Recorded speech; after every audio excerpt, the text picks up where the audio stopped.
ভক্তের ভগবান শ্রীকৃষ্ণ।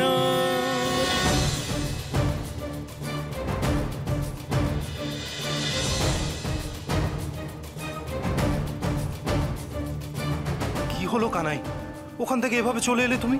রুক্মিণী ডাকেও সাড়া দিলে না। কানাই, তোমাকে এত চিন্তিত দেখাচ্ছে কেন? যা বলবো তা শুনলে তুমি চমকে উঠবে দাদা। ওই সমন্তক মণি আমি বিলক্ষণ চিনি, তার গুণাগুণও আমার নখদর্পণে। কি? মহাশয় সত্রাজিতের কাছে থাকা ওই সমন্তক মণি তুমি চেনো? হ্যাঁ চিনি। কিন্তু কিন্তু কি করে? কারণ ওই সমন্তক মণি এক সময় আমার কাছে ছিল।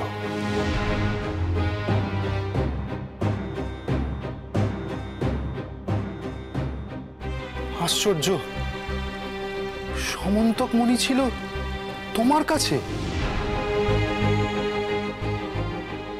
সে বহুদিন আগেকার কথা। বৃন্দাবনের এক শঙ্খচূড়কে বধ করে ওই মণি আমি লাভ করেছিলাম।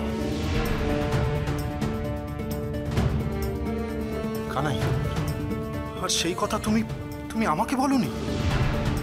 না, বলিনি, কারণ আমি নিজেও বিস্তৃত হয়েছিলাম। আর এই মুহূর্তে স্মরণে এলো। আচ্ছা বেশ, সমন্তক মণি না হয় তোমার কাছেই ছিল, আর সেটা তুমি আমাকে বলতে ভুলে গেছিলে। কিন্তু সেই মণি আমি তো তোমার কাছে দেখিনি কোনোদিনও। না, দেখোনি তুমি, কারণ ওই সমন্তক মণি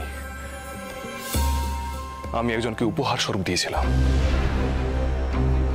উপহার স্বরূপ দিয়েছিলে? কিন্তু কাকে?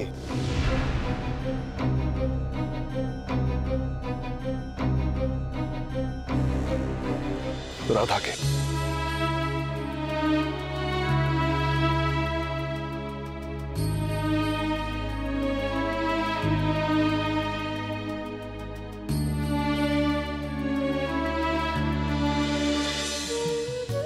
কি হয়েছে কানাই?